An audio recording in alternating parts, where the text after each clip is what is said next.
ये प्रेम सूत्र कहता है, प्रेम उन्मुक्त संयम है। प्रेम अंतिम नियम है। प्रेम अंतिम कानून है।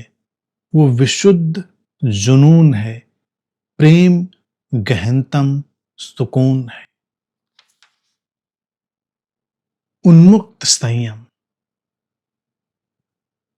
ये प्रेम ही जानता है। ये प्रेम सूत्र ही भाषा बोल सकता है। उन्मुक्त संयम नहीं तो संयम तो बंधा बंधाया, घेरों में घिरा हुआ, दायरों में सिमटा हुआ होता है। संयम का मतलब ही होता है अपने आप को बांध लेना। उन्मुक्तता के खिलाफ लगता है संयम। तो दो ही कैटेगरी बनती हैं जीवन में लोगों की, जो उन्मुक्तता की तरफ भागते हैं और जो संयम की तरफ भागते हैं। जो जीवन में सब कुछ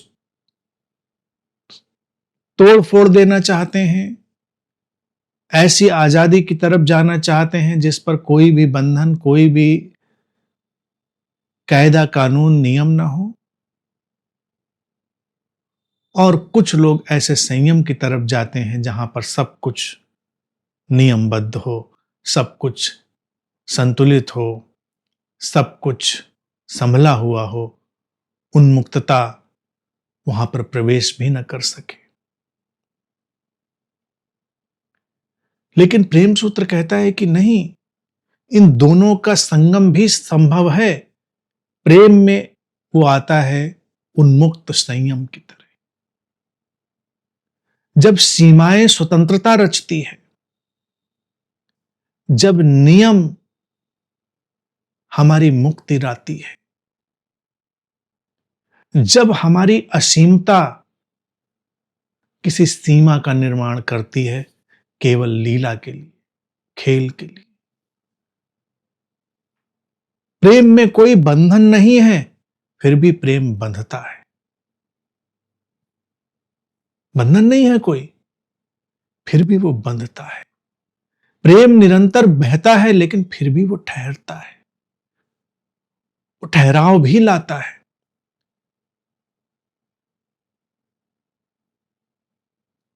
इसीलिए प्रेम से लोग घबराते हैं। वो कहते हैं एक बात चुन लो भाई, या तो संयम वाला जीवन जी लो या उन्मुक्तता वाला जीवन जी लो। उन्मुक्तता वाला जीवन जी लो तो बेपरवाह, लापरवाह, क्रांतिकारी बन जाओ, भागते फिरो यहां से वहां तक। संयमी तो अपने आश्रम मठ बनाओ, अपना चुपचाप संयमपूर्ण जीवन जियो। कि उन्मुक्त संयम, संयम भी है और उन्मुक्तता भी साथ में है। घबरा देती है ये स्थिति। इसीलिए प्रेम का पूरा परिदृश्य जब किसी के सामने हो तो व्यक्ति घबरा उठता है, संभाला नहीं जाता। हम संयम अलग से संभाल सकते हैं, उन्मुक्तता अलग से संभाल सकते हैं, लेकिन दोनों जब एक साथ हो तो उनको संभालना मुश्किल हो जाता है। लेकिन प्रेम तो ऐसा ही है। प्रेम उन्मुक्तता के साथ संयम लाता है, क्योंकि ये संयम आरोपित नहीं है। ये संयम कहीं बाहर से लाया गया नहीं है। ये संयम कहीं थोपा गया नहीं है। ये संयम जीवन की लीला के सुचारू रूप से चले जाने के लिए है, उसके चलते चले जाने के लिए। जैसे एक परिंदा आसमान में अपने पर पसार कर उड़ता है, उन्मुक्त है, लेकिन उसका संयम देखो, उसके परों की फड़फड़ाहट देखो। यहां तक कि जो ग्रुप निकलता है, जो समूह निकलता है परिंदों का, उनकी लयबद्धता देखो, उनकी सिमेट्री देखो, उनकी गणित देखो, उनका संयम देखो, उनका नेतृत्व देखो। कैसे उन्मुक्त आसमान में उड़ते हैं। कोई बंधन है? नहीं है। परिंदों के गले में कोई फंदा डाला है किसी ने? नहीं डाला है। परिंदे कोई पालतू हैं कि गले में कोई डोर बंधी है और उनको कोई उड़ा रहा है? नहीं, उन्मुक्त हैं। लेकिन संयम, उड़ान का संयम अद्भुत है। किस कोण पर, किस लय में पंखों को जाना है, यही संयम है। साथ है तो साथ किस गति से होंगे, यही तो संयम है। उन्मुक्तता में जब कोई व्यक्ति जाता है तो अपने साथ के व्यक्ति की परवाह भी नहीं करता। हम उन्मुक्त जीवन जीते हैं, तुम अपनी देख लो, हम अपनी देख लेंगे। ऐसे लोग कभी प्रेम में हो सकते हैं? प्रेम में होते हैं तो हम दूसरे की भी फिक्र करते हैं, अपनी भी फिक्र करते हैं। परिंदों का उदाहरण फिर देखें, वो आपस में एक दूसरे की कितनी फिक्र करते हुए दिखाई देते हैं। कौन आगे उड़ रहा है, कौन पीछे उड़ रहा है, कौन नेतृत्व कब संभाल लेगा, कौन थोड़ा धीमा हो जाएगा, कौन थोड़ा तेज हो जाएगा, कौन पथ प्रदर्शन करेगा, कौन दूसरों को गीत सुनाएगा। आसमान में उड़ते परिंदे एक दूसरे को गीत भी सुनाते हैं, हमको नीचे सुनाई नहीं देते, वो अलग बात है। कौन गुनगुनाएगा, कौन गाएगा, कौन जानता है।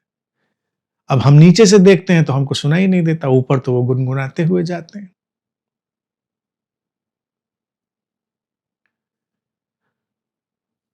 संयम उन्मुक्तता का जब आता है तो जीवन नैसर्गिक हो जाता है, जीवन निसर्ग की तरह हो जाता है।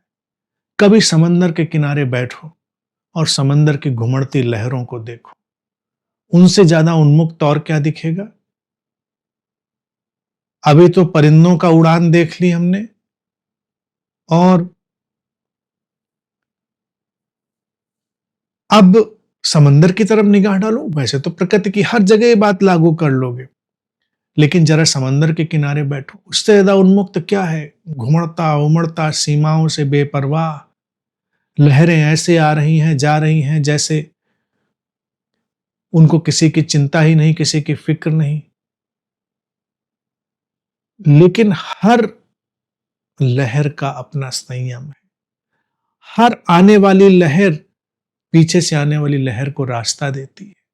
हर लहर जिस कोण पर गिरती है उस कोण की गणित है, जिस कर्व पर मुड़ती है उस कर्व का संयम है। समंदर में घुमड़ती लहरों से ज्यादा उन्मुक्त संयम और कहीं देखो तो हैरान रह जाओ। ऐसे ही जीवन के प्रेम के विराट समंदर में हम लहरों की तरह उठते गिरते हैं और संयम से भरे होते हैं। प्रेम अद्भुत है। जैसे समंदर डरावना लगने लगता है, अचानक कोई जब पहली बार देखता है उसकी असीमता, उन्मुक्तता और लहरों का नृत्य, ऐसे ही प्रेम के उन्मुक्त संयम से जब कोई टकराता है तो वो थोड़ा भयभीत हो जाता है। अब उन्मुक्त संयम तो हो गया, लेकिन प्रेम अंतिम नियम है। प्रेम ही नियम है। प्रेम के आगे अब कोई नियम नहीं चलता। प्रेम ही जीवन का नियम है। अगर किसी को जीवन का कोई छुपा हुआ नियम खोजना है तो उसे प्रेम को खोज लेना है, जल्दी से जल्दी। और तब उसे पता चलेगा, अरे यही तो अंतिम नियम था। हम पता नहीं किस नियम की तलाश में थे, क्योंकि जहां प्रेम का संस्पर्श हो जाए वहां जीवन बदल जाता है। प्रेम अंतिम कानून है। प्रेम अंतिम कानून है, वो लास्ट लॉ है। वो जो निर्णय देता है उसके आगे कोई कानून नहीं ठहरता। प्रेम अपने साथ जब निर्णय लाता है तो अंतिम कानून की तरह लाता है। काश हम अपनी अदालतों में इस अंतिम कानून को शामिल कर पाए तो अदालतें थोड़ी ठंडी, निष्ठुर, कम हो, वहां प्रेम को जगह हो। हम अपराधों को भी प्रेम की दृष्टि से देख पाए तो शायद दुनिया कुछ सुंदर हो जाए, शायद वो इनलाइटेंड सोसाइटी बने जिसकी हम परिकल्पना करते हैं। अपराध क्यों होते हैं, हम इसको समझें। क्या अपराध हुआ सचमुच में और क्यों हुआ, हम गहराई में जाएं। प्रेम की दृष्टि से जब हम देखते हैं तो सारा परिदृश्य बदल जाता है, सारी संरचना बदल जाती है और हमको कुछ और दिखाई देने लगता है। एक बड़ी प्रसिद्ध कहानी है किसी ऑथर की, तो उसमें एक बच्चे के ऊपर आरोप लगा है कि उसने चोरी करी। अदालत में खड़ा किया जाता है और उससे कहा जाता है, कोई है गवाह तुम्हारे लिए जो तुम्हारी बात को साबित कर सके कि तुमने चोरी नहीं करी? वो कहता है, मैं तो कोई गवाह नहीं जानता, मैं तो गरीब बच्चा हूं, खुदा ही है जो मेरे लिए गवाही दे सकता है कि मैंने चोरी नहीं की। तो जज कहता है, तो खुदा को ही बुला लो। वो कहता, बुला लेता हूं अगर वो आ जाएं। तो अचानक प्रकाश कौंधता है अदालत के कटघरे में, खुदा आकर खड़ा हो जाता है। तो जज के आरोप लगाता है उसके ऊपर कि इसने 2 महीने पहले बगीचे से एक फूल चुराया था।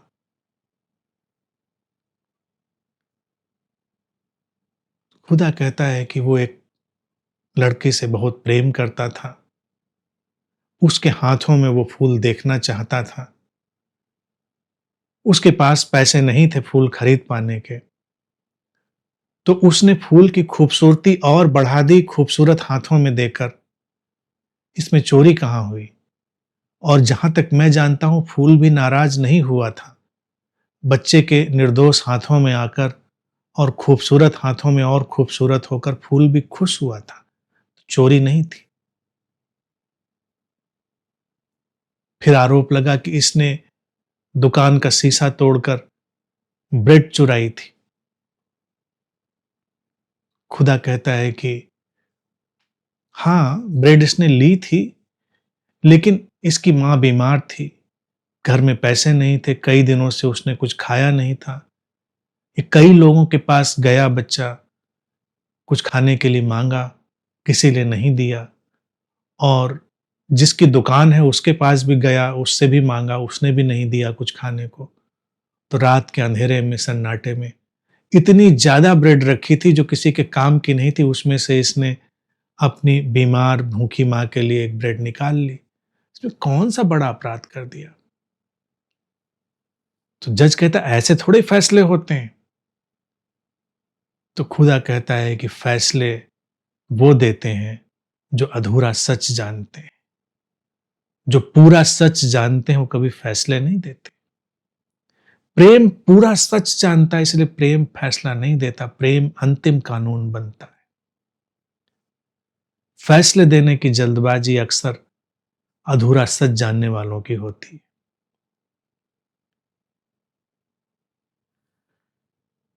आगे सूत्र कहता है कि वो विशुद्ध जुनून है और प्रेम गहनतम सुकून है। विशुद्ध जुनून, प्रेम आए और जुनून ना लाए तो प्रेम क्या होगा? फिर तो प्रेम नहीं होगा, वो कुछ अधकचरी चीज होगी। विशुद्ध जुनून है। प्रेम दीवाना बना देता है। प्रेम हमारे अंदर शक्ति फूंक देता है। प्रेम हमारे पांवों में गति दे देता है।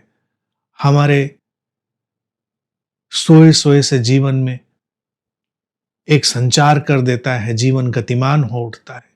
इसीलिए प्रेम विशुद्ध जुनून है और गहनतम सुकून है। प्रेम से ज्यादा संतुष्टि, सुकून, परितृप्ति आज तक किसी को कभी महसूस हुई ही नहीं। कौन है जो किसी प्रेम भरे कंधे पर सिर रखकर थोड़ी देर सुकून न पा लेना चाहता हो? कौन है जो प्रेम भरी गोद में सिमट जाना न चाहता हो? कौन है जो प्रेम भरे आलिंगन में घिर जाना न चाहता हो? कौन है जो प्रेम भरे हाथों को थाम कर सुकून में चले जाना न चाहता हो? कौन है जो प्रेम भरी आंखों के स्पर्श से अपने सुकून में डूब जाना न चाहता हो? प्रेम के सुकून के अनेक अनेक ढंग और अनेक अनेक रंग हैं। प्रेम गहनतम सुकून है, गहनतम। प्रेम स्पर्श भी न करे, प्रेम देखे भी न, लेकिन प्रेम है, यही सुकून है। किसी के जीवन में कोई ऐसा है जो उसके प्रति प्रेम से भरा है, कभी देखो इससे बड़ा सुकून क्या होता है? व्यक्ति के जीवन की सबसे बड़ी बेचैनी और जीवन का दम घोट देने वाली चीज ही क्या होती है कि उसके जीवन में प्रेम ही नहीं है। एक भी ऐसा व्यक्ति नहीं जो उससे प्रेम में हो, और बेशर्त हो। होते तो तमाम लोग हैं, लेकिन तमाम लोग सशर्त होते हैं, कुछ बेशर्त होते हैं। अगर बेशर्त वाला कोई एक हो तो उस व्यक्ति से ज्यादा सुकून में कोई नहीं। वो कितनी भी जीवन की आपाधापी में हो, वो जीवन के कितने भी युद्धों से गुजर रहा हो, लेकिन वो गहनतम सुकून में है।